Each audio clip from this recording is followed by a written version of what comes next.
प्रिय मोर भाई भौणी माने आ प्रभुंकर दास दासी माने प्रभु जीशु ख्रीष्टर मधुर नाम मोर आंतरिक नमस्कार आ शुभेच्छा जनाए। प्रभु अनुग्रह कले दया कले पुनर्बार एक नूतन वीडियो आने प्रभु को धन्यवाद देवी। प्रभु को धन्यवाद देवा संगे संगे आशा करे आपण माने भले अच्छा सुखरे प्रभापण को रखी प्रभु को धन्यवाद देवी। प्रिय प्रभु लोक माने प्रिय प्रभु दास दासी माने आम्भे माने ईश्वर निकट रे एपरी विषय ने आलोचना करिबा आज जहा आम समस्त जीवन रे प्रत्येक मूल रे निहाती आवश्यक निश्चित से जिनसटा समस्त विश्वासी मान जीवन थिबा आवश्यक ता होचे क्रिश्चियन जीवन रो धैर्य। हालेलुया। ता होचे क्रिश्चियन जीवन रो धैर्य जेहेतु आम्भे माने ख्रीष्ट जीवन रे धैर्य धरिबा निहाती निश्चित। बिना धैर्य रे आम्भे माने केबे आमर विश्वास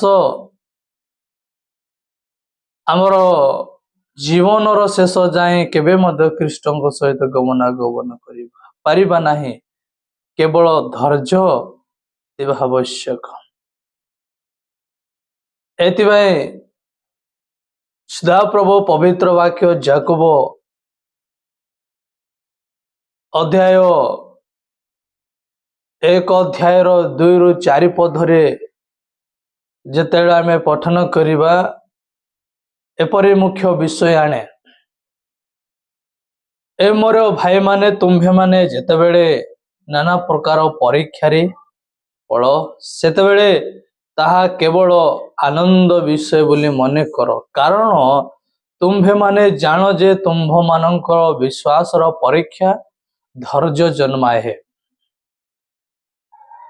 आओ धैर्य सिद्ध कार्य करू जेपरि तुम्भे माने कौन से विषय उणा न हुई सिद्ध और संपूर्ण हेबो। प्रिय ख्रीष्ट भाई और भौणी माने चिंता करंतु। प्रेरित याकूब एठारे कहउछंती जे जेतेबेले दुख कष्ट असुविधा और नाना प्रकार परीक्षा आम्भ मानक जीवन रे आसे आम्भे माने कांदिबा किंबा निराश हेबा परिवर्ते आनंद करबा उचित। जगत आमको सिखाए जे समस्या आसिले हताश हो, किंतु धर्मशास्त्र बाइबल हमको सिखाए जे समस्या आसिले आनंद हो, कारण यही समस्या आम्भ विश्वास को परीक्षा करे आम्भ भितरे धैर्य नामक अमूल्य गुण को जन्म दे थाए। हालेलुया। एति प्रिय बंधुगण धैर्य केवल ताहा धैर्य धरे चुप जा बसी रहिबा नहीं नहीं किबा समय बीती जाओ अपेक्षा करबा नहे। ख्रीष्ट जीवन रे धैर्य अर्थ हेउछि झड़ माड़ी आसिले कि आशा और विश्वास सहित स्थिर होई छिड़ा हेबा आवश्यक। हालेलुया। आम्भ मानक जीवन रे परीक्षा आसीबो, झड़ आसीबो, बतास आसीबो, अभाव आसीबो,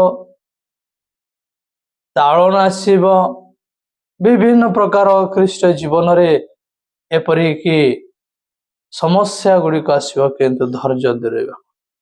एतिबे प्रभु यीशु ख्रीष्ट कहिले जे जगत को तुम्भको छिनिबो नाही, जेहेतु तुम्भे माने जगतर लोक नुह, तुम्भे माने अछि मोहर लोक माने। एतिबाई आम्भे माने जेतेबेले प्रभु यीशु ख्रीष्टंकर सहभागिता और प्रभु यीशु सहित गमनागमन करतो से समय सम्मुख अनेक परीक्षा पांद आसीबो, किंतु ତାହା ଧୈର୍ଯ୍ୟ ଧରି ଆଉ ଆମ୍ଭେମାନେ ପ୍ରଭୁଙ୍କ ସହିତ ଚାଲିବାକୁ ପଡ଼ିବ। ହାଲେଲୁୟା। ଏଥିପାଇଁ ଆମ୍ଭେମାନେ ଜାଣୁ ସୁନା ଯେତେବେଳେ ନିଆଁରେ ପୋଡ଼ାଯାଏ ସେତେବେଳେ ତାହାର ମଇଳା ସବୁ ବାହାରିଯାଏ ଏବଂ ତାହା ବିଶୁଦ୍ଧ ସୁନା ପରିଣତ ହୁଏ। ସେହିପରି ଆମ୍ଭ ଜୀବନରେ ଦୁଃଖ ପରୀକ୍ଷା ହେଉଛି ଏକ ନିଆଁ ଯାହା ଆମ ବିଶ୍ୱାସକୁ ପରିଷ୍କାର କରେ ଏବଂ ଆମକୁ ଆହୁରି ମଜବୁତ କରେ। ଯଦି ଆମ୍ଭେମାନେ ବିନା ଧୈର୍ଯ୍ୟରେ ଜୀବନ ବିତାଇବା ତେବେ ଆମ୍ଭେମାନେ ଈଶ୍ୱରଙ୍କର ସମ୍ପୂର୍ଣ୍ଣ ଆଶୀର୍ବାଦ ଓ ଯୋଜନା ପାଇପାରିବା ନାହିଁ। ଏଥିପାଇଁ ଯେପରି ସୁନାକୁ ତାକୁ ଶୁଦ୍ଧ କରାଯାଏ, ତାକୁ ପିଓର କରାଯାଏ, ତାକୁ ନିଆଁରେ ଯେତେବେଳେ ପକାଯାଏ ଆଉ ଯାହା ମଇଳା ସବୁ ଅଦରକାରୀ ସବୁ ତାହା ବାହାରିଯାଏ ଆଉ କାଣ୍ଟି ଶୁଦ୍ଧ ସୁନା ପରିଣତ ହୁଏ। ଧୈର୍ଯ୍ୟ ହେଉଛି ଏହି ପ୍ରକାର ଯେତେବେଳେ ପରୀକ୍ଷା ଆସିବ, ଯେତେବେଳେ ଦୁଃଖ ଆସିବ ଆମମାନଙ୍କ ଜୀବନରେ, ଆମ ବିଶ୍ୱାସକୁ ସେହି ସମୟରେ ଦୃଢ଼ କରେ। ଆମ ବିଶ୍ୱାସ ସେହି ସମୟରେ ଆମମାନଙ୍କ ଜୀବନକୁ ପରିଷ୍କାର କରେ, ମଜବୁତ କରେ। ଯେତେବେଳେ ଆମ୍ଭେମାନେ ଆଉ ଧୈର୍ଯ୍ୟ ଧରିବା ପ୍ରଭୁଙ୍କ ନିକଟରେ, ତେବେ ପ୍ରଭୁ ମାନଙ୍କର ଧୈର୍ଯ୍ୟ ଦେଖି ଆମ୍ଭମାନଙ୍କୁ ଉଠାଇବେ। ହାଲେଲୁୟା। ଏଥିପାଇଁ ପ୍ରିୟ ପ୍ରଭୁଙ୍କ ଲୋକମାନେ ବାଇବଲର ଏକ ସୁନ୍ଦର ଉଦାହରଣ ଆମେ ପାଇଛୁ। ଆଉ ଦୁଇ ଗୋଟି ଉଦାହରଣ ବିଷୟରେ ମୁଁ ଆପଣମାନଙ୍କୁ ଧୈର୍ଯ୍ୟ କିପରି ସେମାନଙ୍କ ଜୀବନରେ ଥିଲା ଆଉ କିପରି ସେମାନେ ପ୍ରଭୁଙ୍କଠାରୁ ଆଶୀର୍ବାଦ ପାଇଲେ ସେଇ ବିଷୟ ଅଳ୍ପ ମୁଁ କହୁଛି। କିଏ ନ ଜାଣେ ଅବ୍ରାହମଙ୍କ ଜୀବନରେ ଈଶ୍ୱର ଅବ୍ରାହମକୁ ପ୍ରତିଜ୍ଞା କରିଥିଲେ ଯେ ତାଙ୍କର ଏକମାତ୍ର ପୁତ୍ର ହେବ, କିନ୍ତୁ ସେହି ପ୍ରତିଜ୍ଞା ପୂରଣ ହେବା ପାଇଁ ଅବ୍ରାହମକୁ 25 ବର୍ଷ ଦୀର୍ଘ ସମୟ ଧୈର୍ଯ୍ୟର ସହିତ ଅପେକ୍ଷା କରିବାକୁ ପଡ଼ିଥିଲା। ଯେହେତୁ 75 ବୟସରେ ପ୍ରତିଜ୍ଞା ପାଇ 100 ବର୍ଷ ବୟସରେ ଇସାକଙ୍କୁ ଲାଭ କଲେ। ତାଙ୍କର ଯଦି ଧୈର୍ଯ୍ୟ ଅରାଇଥାନ୍ତେ ତେବେ ସେ ବିଶ୍ୱାସୀ ମାନଙ୍କ ପିତା ହୋଇ ପାରିନଥାନ୍ତେ। ପ୍ରିୟ ବନ୍ଧୁଗଣ, ଦେଖନ୍ତୁ ଏଠାରେ ଅବ୍ରାହମଙ୍କର ଏଡ଼େ ବିଶ୍ୱାସ, ଏଡ଼େ ଧୈର୍ଯ୍ୟ ଯେ 75 ବର୍ଷ ସମୟରେ ପରମେଶ୍ୱର ଅବ୍ରାହମକୁ ପ୍ରତିଜ୍ଞା କଲେ ଯେ ତୁମ୍ଭେ ଏକ ସନ୍ତାନ ବା ପୁତ୍ର ଜନ୍ମ କରିବ। ଏହି ପ୍ରତିଜ୍ଞାରେ ଅବ୍ରାହମ ଧୈର୍ଯ୍ୟର ସହିତ ଦୀର୍ଘ 25 ବର୍ଷ ଧରି ରହିଲେ। ଆପଣମାନଙ୍କ ସମ୍ମୁଖରେ ଯଦି କୌଣସି ପ୍ରଭୁଙ୍କର ଦାସ ପ୍ରଭୁ ସନ୍ଦେଶ ଦେଇଥିବେ କି ତାଙ୍କ ଦୂତ ଦେଇ ଆପଣମାନଙ୍କ କଥା କହୁଥିବେ କି ପରମେଶ୍ୱରଙ୍କ ଧର୍ମଶାସ୍ତ୍ର ବାଇବଲ ଦେଇ ଆପଣମାନଙ୍କୁ କହିଥିବେ ଧୈର୍ଯ୍ୟ ଧର, ପରମେଶ୍ୱର ସକଳ ବିଷୟ କାର୍ଯ୍ୟ କରିବେ। ଆମେ କଣ ଦୀର୍ଘ 25 ବର୍ଷ ଧରି ଧୈର୍ଯ୍ୟ ଧରିବା ଈଶ୍ୱରଙ୍କର ପ୍ରତିଜ୍ଞା? ଆମେ 25 ବର୍ଷ କଣ 2-3 ବର୍ଷ ମଧ୍ୟରେ ହତାଶ ହେଇଯିବା। କିନ୍ତୁ ବାଇବଲ କହେ ନାହିଁ ପ୍ରିୟ ବନ୍ଧୁଗଣ, ଆମ୍ଭେମାନେ ଯେ ପର୍ଯ୍ୟନ୍ତ ପରମେଶ୍ୱରଙ୍କ ପ୍ରତିଜ୍ଞା ସଫଳ ହୁଏ ନାହିଁ ସେ ପର୍ଯ୍ୟନ୍ତ ଧୈର୍ଯ୍ୟ ଧରି ରହିବାକୁ ପଡ଼ିବ। ଆଉ ଗୋଟେ ବ୍ୟକ୍ତିଙ୍କ ଜୀବନରେ ଆମ୍ଭେମାନେ ଦେଖିବା ଯୋସେଫଙ୍କର ଧୈର୍ଯ୍ୟ ଆଉ ସହନଶୀଳ ଦ୍ୱାରା କିପରି ଉନ୍ନତ ହେଲେ। ଦେଖନ୍ତୁ ଏଠାରେ ଯୋସେଫ ନିଜ ଭାଇମାନଙ୍କୁ ଦ୍ୱାରା ବିକ୍ରି ହେଲେ, ମିଛ ଅଭିଯୋଗରେ ଜେଲଖାନାକୁ ବନ୍ଦୀ ହୋଇ ରହିଲେ। ଦୀର୍ଘ 13 ବର୍ଷ ଧରି ସେ ଦୁଃଖ କଷ୍ଟ ଭୋଗିଲେ, କିନ୍ତୁ ସେ କେବେ ହେଲେ ଈଶ୍ୱରଙ୍କ ଉପରେ ବିଶ୍ୱାସ ହରାଇ ନଥିଲେ କିମ୍ବା ଅଧୈର୍ଯ୍ୟ ହୋଇ ନଥିଲେ, ବରଂ ତାଙ୍କ ସେହି ଧୈର୍ଯ୍ୟର ଫଳାଫଳ ସ୍ୱରୂପ ଈଶ୍ୱର ତାଙ୍କୁ ମିଶ୍ର ଦେଶରେ ପ୍ରଧାନମନ୍ତ୍ରୀ ଆସନରେ ବସାଇଲେ। ହାଲେଲୁୟା। ଚିନ୍ତା କରନ୍ତୁ ପ୍ରିୟ ମୋର ଭାଇ ଭଉଣୀ ମାନେ ଆଉ ପ୍ରଭୁଙ୍କର ଦାସ ଦାସୀ ମାନେ, ଯଦି ଏହିପରି ଧୈର୍ଯ୍ୟ ଆପଣମାନ ମୋ ଜୀବନରେ ଥିବ, ନିଶ୍ଚିତ ପରମେଶ୍ୱର ମାନଙ୍କୁ ଆଶୀର୍ବାଦ କରିବେ। ତାହା କେତେବେଳେ ଆମେ ଧୈର୍ଯ୍ୟ ଧରିବା ଯେତେବେଳେ ଆମ ପକ୍ଷରେ ବିଭିନ୍ନ ପ୍ରକାର ସମସ୍ୟା ଆସିବ। ଖ୍ରୀଷ୍ଟ ଜୀବନରେ ପ୍ରଭୁଙ୍କ ସହିତ ବିଶ୍ୱାସରେ ଥିବା ସମୟରେ କେତେ ଦୁଃଖ, କେତେ ଜଞ୍ଜାଳ, କେତେ ଅଭାବ, କେତେ ଅନାଟନ, କେତେ ଦୁର୍ଭିକ୍ଷ ଆଉ କେତେ ଶତ୍ରୁ ମାନଙ୍କର ତାଳନା ଏପରି ସମସ୍ୟା ଗୁଡ଼ିକ ଆସିବ। ଆଜି ତ ଲୋକମାନେ ଏପରି ସମସ୍ୟା ସମୟରେ ଧୈର୍ଯ୍ୟ ହରା ହୋଇ ସେ ଆପଣା ପଥ ପ୍ରସ୍ତୁତ କରନ୍ତି, ଆପଣା ପଥରେ ଚାଲି ଯାଆନ୍ତି ପରମେଶ୍ୱରଙ୍କୁ ପରିତ୍ୟାଗ କରି। କିନ୍ତୁ ପ୍ରିୟ ପ୍ରଭୁଙ୍କ ଲୋକମାନେ ପରମେଶ୍ୱର ଆମ୍ଭମାନଙ୍କୁ ସେହି ସମସ୍ୟାରୁ ରକ୍ଷା କରିବେ ଯେବେ ଆମ୍ଭେମାନେ ଧୈର୍ଯ୍ୟ ଧରିବା। ଅନେକ ଏପରି ପ୍ରଭୁଙ୍କର ଦାସମାନେ ଅଛନ୍ତି ଯେଉଁମାନେ ଧୈର୍ଯ୍ୟ ଧରିଲେ ଧୈର୍ଯ୍ୟର ସଫଳତା ସେମାନେ ଦେଖିଲେ। ମିଶ୍ର ଦେଶରେ କଣ ଆଉ ଏପରି ବ୍ୟକ୍ତି କେହି ନଥିଲେ କି ଯେ ପ୍ରଧାନମନ୍ତ୍ରୀ ଆସନରେ ବସିବା ପାଇଁ? କାହିଁକି ପରମେଶ୍ୱର ଯୋସେଫଙ୍କୁ ପ୍ରଧାନମନ୍ତ୍ରୀ ଆସନରେ ବସାଇଲେ? କାରଣ ଯୋସେଫ ଜାଣିଥିଲେ ଏହି সকଳ ବିଷୟ ଘତି ଦେବାକୁ ଯିବାକୁ ପଡ଼ିବ। ମୋର ସଫଳତା ଦେଖିବାକୁ ହେଲେ ଆଉ ମୋର ପରମେଶ୍ୱରଙ୍କ ଆଶୀର୍ବାଦ ପାଇବାକୁ ହେଲେ ଏହି সকଳ ସମସ୍ୟା ଦେଇ ଘତି ଯିବାକୁ ପଡ଼ିବ ବୋଲି ସେ ତା ଜୀବନରେ ଏ ପ୍ରକାର ଧୈର୍ଯ୍ୟ ଧରି ସେ ସଫଳତା ପାଇଲେ ଯେ ମିଶ୍ର ଦେଶର ପ୍ରଧାନମନ୍ତ୍ରୀ ଆସନରେ ବସିବା ପାଇଁ। ହାଲେଲୁୟା। ଆପଣ ଆଉ ମୁଁ ଏ ପ୍ରକାର ସଫଳତା ପାଇବାକୁ ଇଚ୍ଛା କରୁଛୁ କି? ଯେପରି ଅବ୍ରାହମ 100 ବର୍ଷ ପ୍ରାୟରେ ଯେଉଁ ବୟସରେ ସନ୍ତାନ ହେବାର ଅସମ୍ଭବ, ପରମେଶ୍ୱର ସେହି ବୟସରେ ସନ୍ତାନ ଦେଲେ। ଆଉ ଯୋସେଫ ପରି ବ୍ୟକ୍ତି ଏଡ଼େ ବଡ଼ ମିଶ୍ର ଦେଶରେ ପ୍ରଧାନମନ୍ତ୍ରୀ ହେବା ସମ୍ଭବ କି? ସମ୍ଭବ ନୁହ, କିନ୍ତୁ ପରମେଶ୍ୱର ତାଙ୍କୁ ପ୍ରଧାନମନ୍ତ୍ରୀ ଆସନରେ ବସାଇଲେ।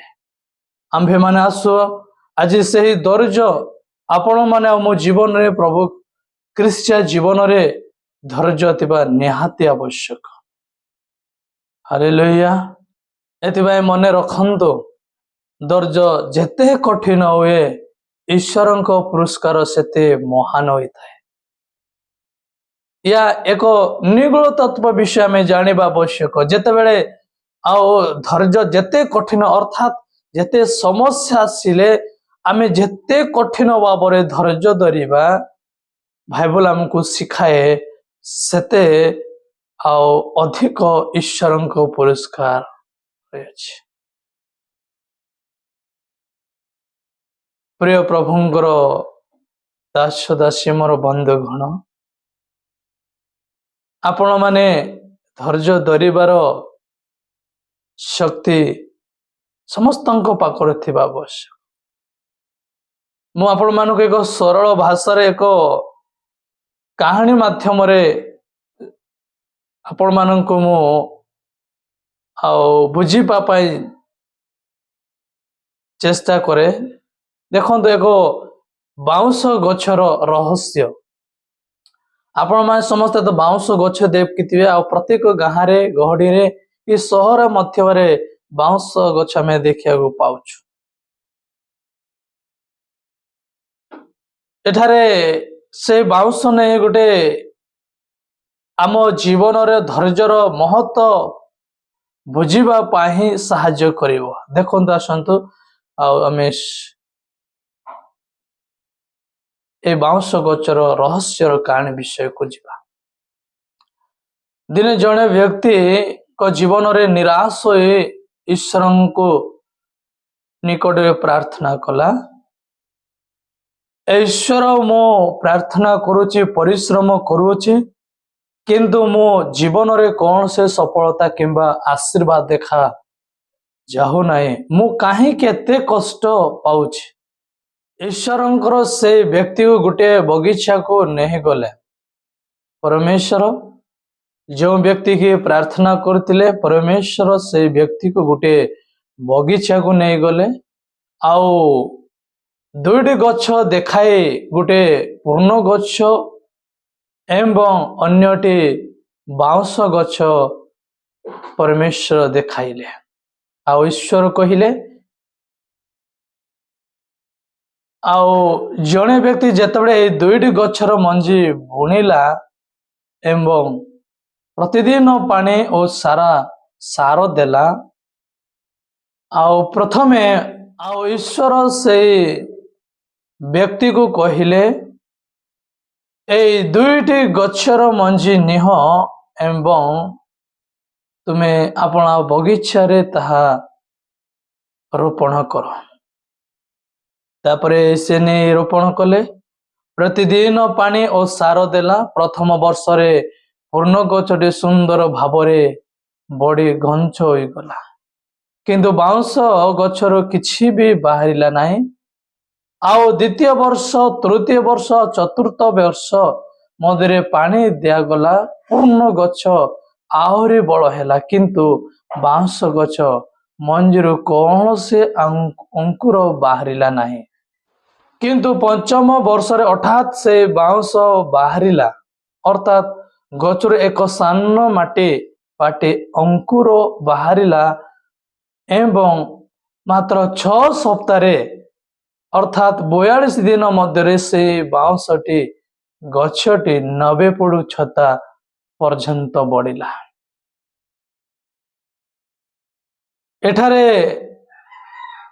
ईश्वर से व्यक्ति को पचारे तुम्हें कौन भावुच बाउंस गछटी कौन केवल 6 सप्ताह 90 फुट बढ़िला बढ़ीगला ना सही 4 वर्ष धरी से माटी तले निजर चेर को मजबूत करिथिला जेपरी से 90 फुट उच्चता को संभाड़ी पारिबो हालेलुया बाउंस गछ से जल्दी बढ़िला नहीं ताकू आउ माटीरू अंकुर हेबा पय प्राय ताकू 5 वर्ष लागिला किंतु यार रहस्य आपण माने जानि छथि जेतबेले बाउंस उठी अल्प दिन रे अर्थात 90 फुट लंबा हेबो एही लंबा वृक्ष बाउंस को धरी रखिबा पाए सीए आपना आउ चेर माटी तले मजबूत करबा पाए से प्रस्तुत करथिले एति पाए से शीघ्र अंकुर ही नथिला जो गछ जाको देखो जल्दी बढ़ंती से मानकर चेर मजबूत न हुए पवन आसिले से माने डोली जाहांती बाउंस से प्रस्तुत कर सारानी जेपरी 90 फुट उच्चता हेले सुधा मु संभाड़ी पारिबी एथिपाई तार आउ चेर को प्रस्तुत कला हालेलुया आज मंडली आओ प्रिय प्रभुंगर संतान संतति दास दासी माने आपण मान जीवन जदि आज कौन सी उत्तर मिलूना जदि प्रार्थनार फल मिलबार विलंब होउछि तेबे भावंतु ना जे ईश्वर आपण मानक भूली जाउछंती ईश्वर आपण मानक जीवन रे चेर को माटी तळे मजबूत करूछंती या जानिबा आवश्यक से आपणक भितरे धैर्य निर्माण करूछंती जेपरि भविष्यत आसीबाकू थिबा जे बड़ आशीर्वाद आपणक संभाड़ी रहिले आओ से आशीर्वाद पाइबे यह परमेश्वर आपण मान को हृदय जीवन रे धैर्य निर्माण करंती हालेलुया एतिपाई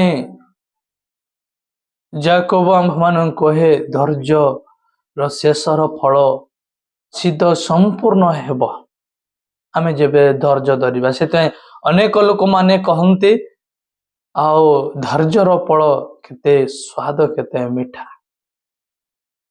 आओ जो धैर्य सिद्ध कार्य करू जेपरी तुम्हें माने कौन से विषय उणा न हुई सिद्ध और संपूर्ण हेब ईश्वर आमको केवल अदा पाखा क्रिस्टियन करी रखा को चाहती नहीं से आंभ को आत्मिक भाव में परिपक्व एवं सिद्ध करिया को चाहती ଯେତେବେଳେ ଆମ୍ଭେମାନେ ଧୈର୍ଯ୍ୟର ସହିତ ଦୁଃଖ ଓ ପରୀକ୍ଷା ସାମ୍ନା କରୁ ସେତେବେଳେ ପରମେଶ୍ୱର ଆମ୍ଭମାନଙ୍କୁ ଏକ ସିଦ୍ଧ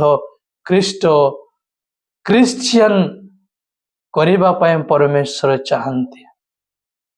ଏ ପ୍ରକାର ପରମେଶ୍ୱର ଆମକୁ ପ୍ରସ୍ତୁତ କରନ୍ତି, ଆମର ଆତ୍ମିକ ବିଶ୍ୱାସକୁ ଦୃଢ଼ କରନ୍ତି। ଆମ୍ଭେମାନେ ଅନ୍ୟମାନଙ୍କୁ ମଧ୍ୟ ଦୁଃଖ ସମୟରେ ସାନ୍ତ୍ୱନା ଦେବା ପାଇଁ ପରମେଶ୍ୱର ଆମକୁ ଯୋଗ୍ୟ କରାନ୍ତି। ଆମ୍ଭେମାନେ ପ୍ରଭୁ ଯୀଶୁ ଖ୍ରୀଷ୍ଟଙ୍କ ସଦୃଶ୍ୟ କଠିନ ହେବାକୁ ସାହାଯ୍ୟ କରିବେ। ଏଥିପାଇଁ ସୃଷ୍ଟିକର୍ତ୍ତା ଈଶ୍ୱର କେବେ ହେଲେ ତାଙ୍କ ସନ୍ତାନମାନଙ୍କୁ ଭୁଲନ୍ତି ନାହିଁ। ଯୀଶୁ କ୍ରୁଶ ଉପରେ ଶେଷ ମୁହୂର୍ତ୍ତ ପର୍ଯ୍ୟନ୍ତ ଧୈର୍ଯ୍ୟର ଧାରଣ କଲେ ଏବଂ ସେଥିପାଇଁ ଆଜି ଆମ୍ଭେମାନେ ମୁକ୍ତି ଓ ପରିତ୍ରାଣ ପାଇଅଛୁ। ପ୍ରେଜ୍ ଦ ଲର୍ଡ। ପ୍ରିୟ ପ୍ରଭୁଙ୍କ ଲୋକମାନେ, ପ୍ରିୟ ପ୍ରଭୁଙ୍କ ଦାସ ଦାସୀମାନେ, ଏଇଥିପାଇଁ ବାଇବଲ ଆମକୁ କହେ ତୁମ୍ଭେମାନେ ଧୈର୍ଯ୍ୟ ଧର, ତୁମେ ଶେଷ ପର୍ଯ୍ୟନ୍ତ ଧୈର୍ଯ୍ୟ ଧର, ତେବେ ଈଶ୍ୱର ଆପଣମାନଙ୍କୁ ଆଉ ମୁଁ ନିଶ୍ଚିତ ଆଶୀର୍ବାଦ କରିବେ।